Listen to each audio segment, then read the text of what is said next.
Those belong in a costume shop, not my courtroom. The words landed flat, a luxury he could not afford. The medals themselves were modest in size, their ribbons slightly faded, seemed to ignore the urgency in the judge's tone, his eyes lifting from that distant point and settling forward, not confrontational, not submissive, just present. There was no anger in them, no trace of offense, only a depth that felt out of place in a room built on schedules and rulings and procedural efficiency. He inhaled quietly, the movement barely noticeable, and for a moment it seemed as if he might speak. As if the room itself leaned in just slightly in anticipation, but the moment passed and he remained still. That, more than anything, irritated the judge. "Let the record reflect the defendant's refusal to comply," Pierce said sharply, turning his attention toward the clerk, his voice rising just enough to fill the space. "We are not going to allow this proceeding to be turned into some kind of performance." The word performance lingered in the air, heavier than it should have been, because even those who believed the judge was correct could feel that something about the situation did not quite fit the narrative being imposed on it.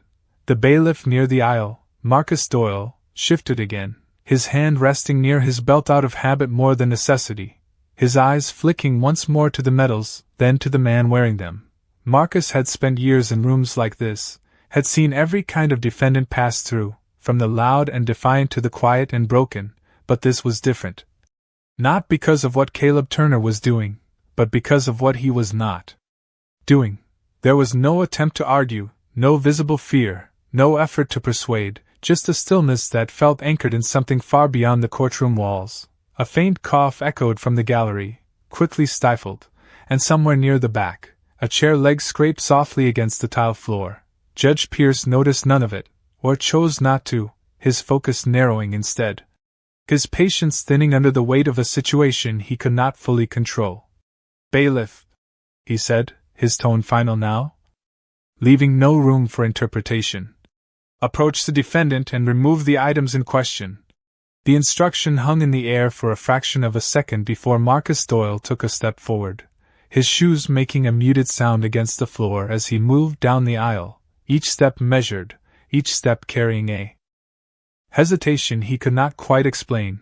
As he drew closer, the details became clearer. The fine lines in Caleb Turner's hands, the slight wear along the edges of the ribbons, the way the metal caught the light not with brilliance, but with a quiet, steady presence.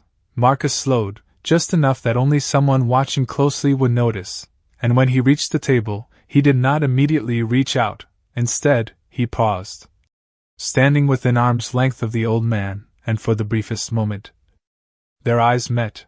It was not a challenge, not a plea, just a look. And in that look was something that made Marcus hesitate in a way no courtroom command ever had before. Behind him, Judge Pierce's voice cut in again, sharper now, pressing forward, unwilling to allow even a second of uncertainty to take hold, and the room seemed to hold its breath as the distance between order and action narrowed to the space of a single outstretched hand. Marcus Doyle's hand hovered inches from the medals, close enough now that he could see the fine stitching along the ribbon edges, the slight discoloration where time had settled into the fabric, and the subtle dent in the metal that caught the overhead light in a way that did not belong to anything newly made. He hesitated, not out of defiance, but because something in front of him did not align with the order behind him. And in that narrow gap between instruction and action, the room grew heavier. "Bailiff," Judge Nolan Pierce said again, his voice tightening, no longer patient, no longer measured. "This is not a suggestion." And that was enough to push Marcus forward, to close the distance that had felt strangely significant just moments before. His fingers extended, steady but deliberate, and as they made contact with the edge of the lowest metal, the room seemed to contract around that single point of contact. Caleb Turner moved then, not abruptly, not with force, but with a quiet certainty that carried more authority than the command that had preceded it. His hand rose and gently but unmistakably stopped the bailiff's, not gripping, not pulling, simply halting the motion with a presence that made continuation feel impossible. The contact lasted less than a second, but it was enough. Marcus froze, his training telling him to proceed, something else telling him not to. And then, for the first time since the proceedings began, Caleb spoke, his voice low, steady, and unhurried, the kind of voice that did not compete for attention but took it anyway. "That one," he said, his gaze dropping briefly to the metal beneath the bailiff's fingers, "was pinned on before the sun came up, with hands that were still shaking." The words were simple, but they did not belong to this room, not to its rules or its rhythm, and the effect was immediate. The gallery did not murmur this time, it stilled, as if everyone present understood, without knowing why, that they had just crossed into something that could not be easily dismissed. Judge Pierce's expression hardened, the pause interpreted not as weight, but as resistance. "This court is not interested in your stories, Mr. Turner," he snapped, leaning forward again, the polished surface of the bench reflecting the sharp line of his movement. "You will comply with a lawful order or you will be held in contempt, do you understand that?" The words echoed slightly against the high ceiling, sharper now, louder, an attempt to reassert dominance over a moment that had slipped just slightly beyond his control. Caleb lifted his eyes back up, meeting the judge's gaze for the first time, and there was no challenge in it, no defiance in the traditional sense, only a calm that felt immovable. "I understand," he said, and nothing more. It was not agreement, it was not submission, it was simply acknowledgement, and somehow that made it worse. Marcus Doyle withdrew his hand by a fraction, not fully stepping back, but no longer advancing, caught between the authority of the bench and the quiet gravity of the man in front of him. From the gallery, a man in a slightly oversized suit, seated near the aisle, leaned forward just enough to see more clearly, his brow furrowing as he focused on the medals, on the arrangement, on the details that most would overlook. Ben Carter had come into this courtroom expecting routine. Another minor case in a long day of paperwork and procedure, but what he was seeing now did not feel routine, not in the way the judge framed it, and not in the way the old man carried himself. Something in the name, something in the presence, something just out of reach in his memory began to stir. And he found himself looking again, more carefully this time, as if the truth of the situation was not hidden, but simply waiting to be recognized. At the front of the room, Judge Pierce's patience finally broke through the last layer of restraint. "That is enough," he declared, his voice cutting cleanly through the silence that had formed. "Bailiff, remove them now." And this time there was no room left for hesitation, no space for interpretation, only the narrowing distance between command and consequence, hanging in the air like something about to tip. Marcus Doyle moved again, slower this time, not because the order had changed but because something in the air had, the kind of shift that could not be named yet could not be ignored, and as his fingers returned toward the metal, closer than before, the faint overhead hum of the fluorescent lights seemed louder, sharper, as if the entire room had narrowed to that single motion. Caleb Turner did not pull away, did not raise his voice. But his hand remained there, resting just enough against the bailiff's wrist to make the next inch feel heavier than it should have, and when he spoke again, it was not directed at the judge this time, not even fully at the bailiff, but somewhere between them, as if the words were meant to exist on their own. "That dent," he said quietly, his eyes settling on the imperfect edge of the metal, "was not there when it was handed to me." Marcus paused, not fully stopping, but no longer moving forward either, caught in that same narrow space between duty and something deeper. The courtroom did not breathe, not in the way it had before, because this was no longer just about compliance or defiance, it had become something else, something that carried weight without volume. Caleb's gaze softened, not with emotion in the obvious sense, but with memory, and for a fraction of a second, the room around him seemed to recede, the polished wood, the cold lighting, the rigid structure of the proceedings all fading behind something older, something quieter. "It was early," he continued, his voice steady, each word placed with care. "Just before sunrise, the kind of cold that settles into your hands even when you are wearing gloves." The imagery did not belong in a courtroom, and that was exactly why it held the room in place. He could not get it straight, Caleb added, almost as if speaking to himself now. His hands were not steady, not because he was afraid, but because he had been holding on too long. The words were simple, but they carried something unspoken beneath them, something that did not need to be explained to be understood. Marcus Doyle felt it before he could think about it, the shift from object to meaning, from metal to memory, and his hand, still hovering near the metal, lowered. By a fraction without conscious decision. Behind him, Judge Nolan Pierce exhaled sharply, the sound cutting through the quiet like a reset. "This is irrelevant," he said, his tone no longer patient, no longer controlled. "We are not here to entertain recollections or sentiment." But the words did not land the way they had before, not with the same certainty, not with the same authority. Caleb did not look up at the judge, did not react to the dismissal, he simply continued, as if the interruption had no bearing on what needed to be said. "He told me to keep it," he said, his voice lowering slightly. "Not because it was official, but because it meant I was still there." The phrase hung in the air, heavier than anything spoken so far, and even those who did not understand fully felt the weight of it. In the gallery, Ben Carter leaned forward further now, his attention locked onto the details he had nearly missed before, the arrangement of the ribbons, the specific order, the worn edges that did not match replicas or decorations meant for display, and something in his memory finally aligned, not fully, not yet, but enough to unsettle him. At the front, Marcus Doyle took a small step back, not turning away, not abandoning his position, but creating just enough distance to break the immediate tension.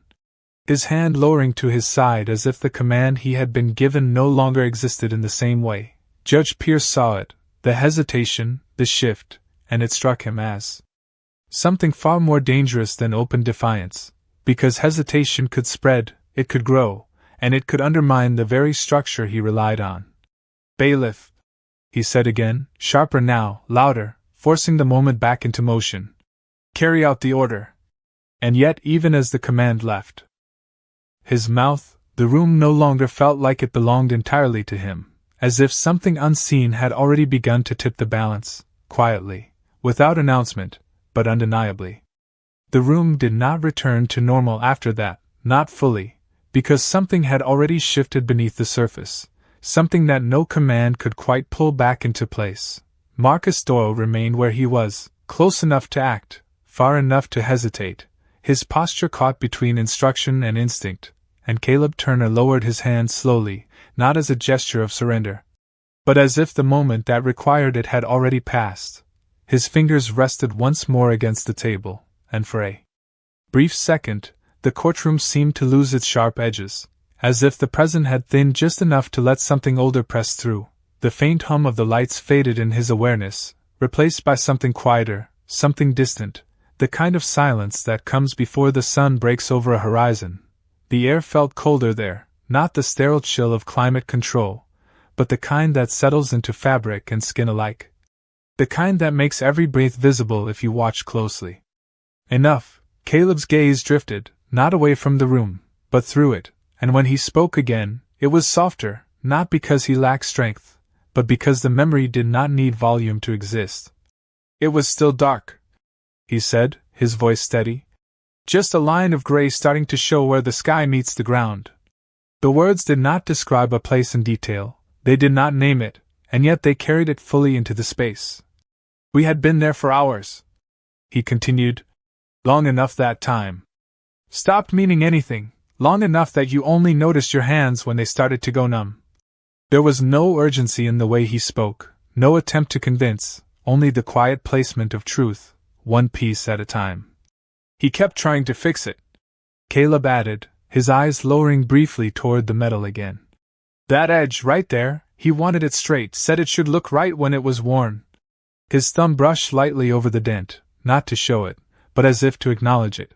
The courtroom did not move, not a chair, not a whisper, because what was unfolding was no longer part of the proceedings, it was something else entirely, something that made interruption feel inappropriate even to those who did not understand why.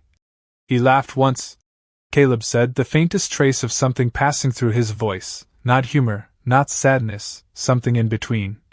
"Said it would not matter in the long run, but he still tried." The sentence lingered, not heavy, not dramatic, just present. Marcus Doyle felt his shoulders ease without realizing it, the tension that had been there a moment ago shifting into something quieter, something more reflective, and he found himself looking at the metal differently now, not as an object to be removed, but as something that did not belong to him to touch. Behind the bench, Judge Nolan Pierce exhaled again, sharper this time, louder, forcing himself back into the center of the room. "This is enough," he said, his voice cutting through the stillness, but lacking the clean authority it had held before. "This court will not be diverted by personal recollection." Yet even as he spoke, the words seemed to fall short, as if they could not quite reach the same place the memory had. Caleb did not look up, did not respond to the interruption, he simply finished. "He placed it here," he said, tapping lightly against his chest where the medal rested, "and told me not to forget what it stood for." The simplicity of it made it harder to dismiss, not easier, and that was the problem. In the gallery, Ben Carter's mind finally connected the fragments that had been building, the name, the age, the medals, the way they were worn, and a quiet unease settled into his chest, the kind that comes when realization arrives without warning. At the front of the room, Marcus Doyle took another small step back, no longer reaching, no longer preparing to, his role in the moment quietly dissolving, while Judge Pierce leaned forward again, gripping the edge of the bench, preparing to push harder, to reclaim control before it slipped any further, unaware that the balance had already begun to shift in ways he could not yet see. Ben Carter felt it settle fully now, that quiet, unmistakable certainty that what he was looking at did not belong to the narrative the courtroom was trying to force onto it. He leaned forward in his seat, his elbows resting lightly on his knees, eyes fixed on Caleb Turner with a focus that shut out everything else, and for a moment he was no longer in courtroom 3B but somewhere years back, standing in his father's study, listening to stories that had never made it into official records, names spoken carefully, almost respectfully, as if saying them too loudly might break something. Turner, that name had come up once, maybe twice, always followed by a pause, always followed by a shift in tone, the kind that signaled significance without explanation. Ben's gaze dropped briefly to the medals again, this time not as decoration, not as objects, but as markers, each one placed in a way that followed a logic he now recognized, not from law school or court procedure, but from the quiet discipline of military order. His chest tightened slightly, not from fear, but from the weight of realizing he might be watching something unfold that should not be happening at all. At the front of the room, Judge Nolan Pierce continued, pushing forward as if momentum alone could restore control. "Mr. Turner, you are leaving this court no choice," he said, his voice firm but strained at the edges. "You will comply, or I will hold you in contempt and have those items removed regardless of your objections." The words were clear, procedural, exactly what they were supposed to be, but they lacked something now, something that had been there at the beginning. Caleb Turner did not respond immediately, his posture unchanged, his hands still resting lightly against the table, and when he did lift his eyes again, it was not toward the judge, but toward the middle distance, as if the room itself had become secondary. Marcus Doyle remained still, no longer attempting to act, his role suspended in a way that felt both subtle and absolute, and even he seemed aware now that whatever this was, it had moved beyond simple enforcement. Ben's hand moved instinctively toward his jacket pocket, fingers brushing against his phone. And he hesitated, not because he doubted what he was thinking, but because he understood the weight of acting on it. This was not a call you made lightly, not a line you crossed without certainty, and yet the certainty was there, growing stronger with each passing second. He glanced once toward the bench, toward the judge who still believed he controlled the room, then back to Caleb Turner, and something in that stillness made the decision for him. He rose slowly, careful not to draw attention, the movement small enough to blend into the background of the room, and stepped toward the aisle, each step measured, deliberate, as if he were navigating something fragile rather than simply walking across tile. The door at the side of the courtroom opened with a soft, almost apologetic sound, and Ben slipped through it into the hallway beyond, where the air felt different, less compressed, but no less heavy. He pulled out his phone, his thumb hovering over the screen for a fraction of a second before selecting a contact he had not used in years, a number passed down, not for convenience, but for moments that mattered.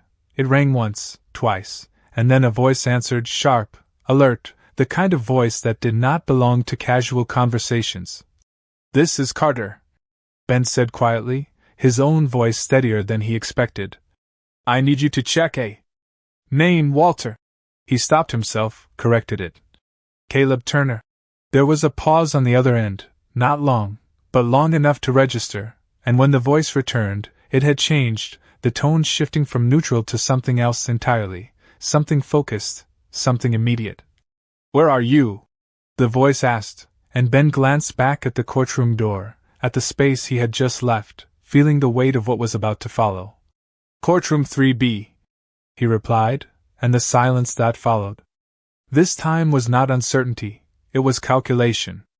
Inside courtroom 3B, the tension had settled into something dense and unmoving, like air before a storm that had not yet been acknowledged, and Judge Nolan Pierce felt it even if he refused to name it, his fingers tightening slightly against the edge of the bench as he leaned forward, determined to reclaim the rhythm he had lost. We are done with this delay, he said, his voice sharper now, cutting across the silence with deliberate force. Bailiff, carry out the court's order immediately. The command rang out with clarity, but it did not carry the same weight it had moments ago, not in the same way. Marcus Doyle did not move at first, not because he intended to disobey, but because the instruction no longer aligned cleanly with what stood in front of him, and that fraction of hesitation stretched just long enough to be noticed. Judge Pierce's expression tightened further, irritation edging towards something less controlled. That is not optional, he added, each word clipped, precise, as if precision alone could restore authority. Still, Marcus did not reach, his stance fixed, his attention caught not on the judge now, but on Caleb Turner, whose presence had become the quiet center of the room. Caleb remained seated, unchanged, his posture steady, his hands resting where they had been, and there was no resistance in him, no visible effort to oppose what might come next, only a stillness that made the act of forcing anything feel increasingly out of place. The gallery remained silent, not out of respect for the court, but because something had shifted beyond it, something that held them in place without instruction. A faint sound from the hallway outside barely registered, a distant echo of movement that did not yet belong to the scene unfolding inside. Judge Pierce pushed forward, unwilling to allow the moment to drift any further from his control. Mr. Turner, this is your final opportunity to comply, he said, his voice rising just enough to reassert dominance. Remove them, or I will have you removed. The threat hung in the air, formal and absolute, but it did not land the way it was intended.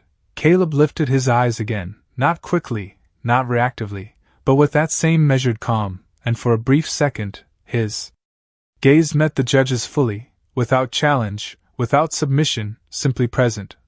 They stay, he said quietly, the words unadorned, without emphasis, and yet they carried a finality that did not need reinforcement.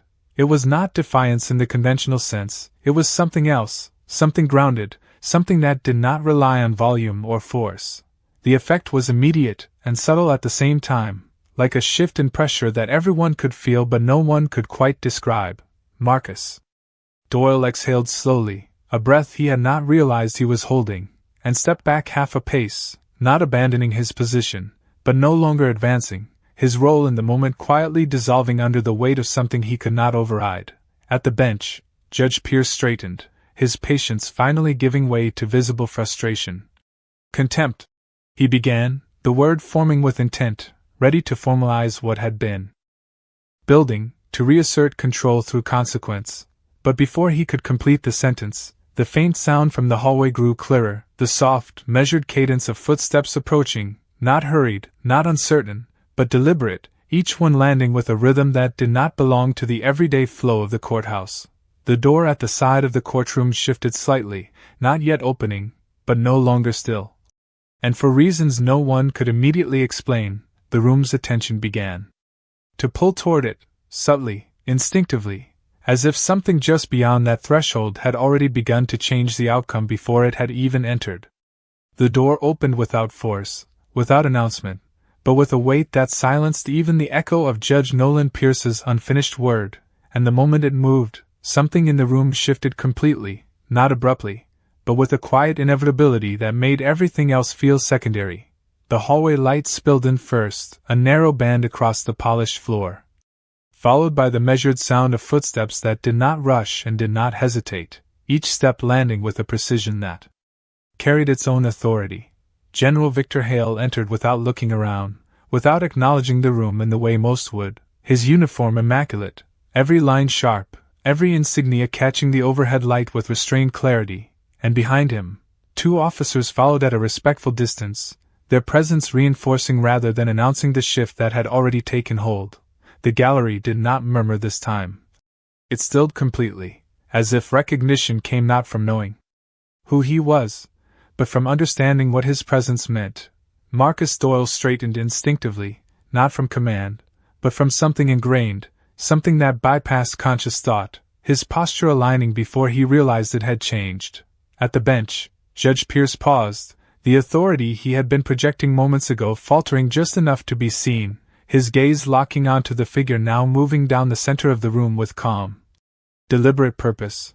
General Hale did not look at him, not yet, did not address the court, did not ask permission to enter. He walked past the aisle, past the gallery, and stopped only when he stood directly in front of Caleb Turner. The distance between them closed to a few feet, and for a brief second, the entire courtroom seemed to hold its breath, waiting for something that no one had been prepared to witness.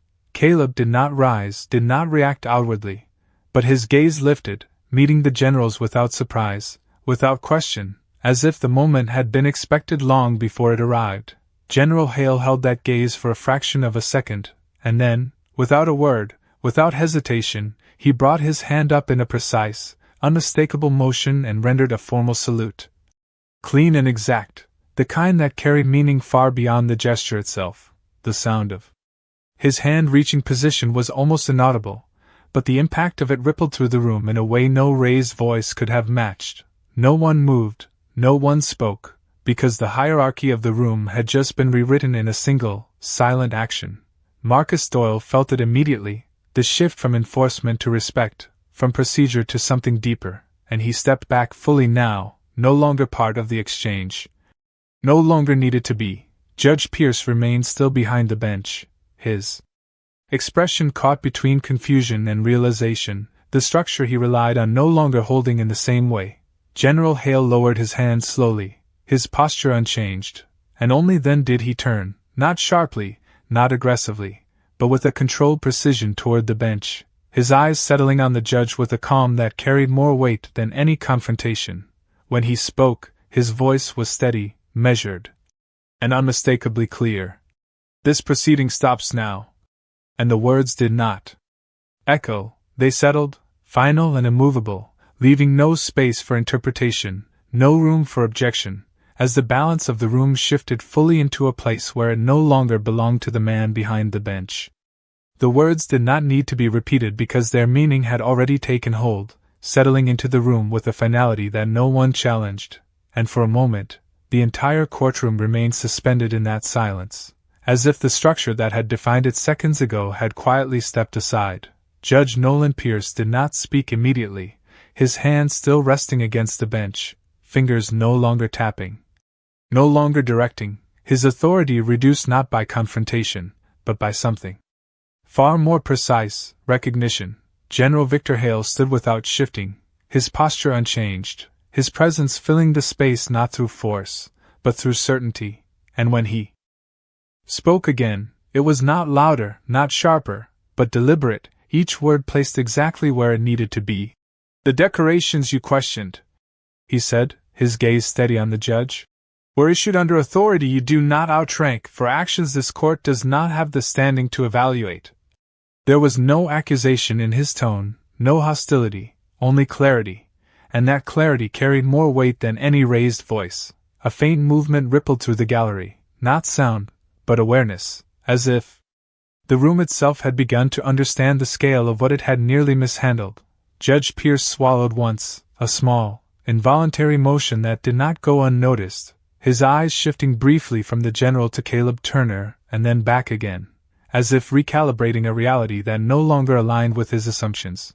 General Hale continued, not pressing, not escalating, simply stating what had always been true. That medal, he said, his gaze lowering briefly toward the one with the imperfect edge, was recorded in a field report that remains sealed above your clearance, and it exists because the man wearing it chose not to leave when leaving would have been easier. The words settled into the space between them, not dramatic, not embellished, just undeniable. Marcus Doyle stood fully at ease now, no longer uncertain, his role resolved without instruction, his posture reflecting a respect that had replaced hesitation. In the gallery, Ben Carter exhaled slowly, the tension in his chest easing not because the situation had resolved, but because the truth had finally surfaced in a way that could not be dismissed. Caleb Turner remained exactly as he had been, seated, composed, his hands resting lightly on the table, his expression unchanged, as if none of this required acknowledgement from him, as if it had already been lived and settled long before this room ever existed. General Hale turned his attention back to the bench, and for the first time, there was a slight pause before he spoke, not hesitation but emphasis. "This man is not here to prove anything," he said, "and he does not need to defend what has already been accounted for." The statement was not a request, not a suggestion, it was a boundary, clearly drawn. Judge Pierce nodded once, the motion restrained, measured, the kind of acknowledgement that came not from agreement, but from understanding that there was no ground left to stand on, and when he spoke, his voice had changed, the sharp edge gone, replaced by something quieter, more careful. "The court will recess," he said, each word deliberate, controlled, and yet undeniably different from before. The gavel did not strike, it did not need to, because the moment had already ended. General Hale stepped back slightly, his presence no longer pressing, his role complete without display, and the room remained silent, not from tension now, but from something closer to respect.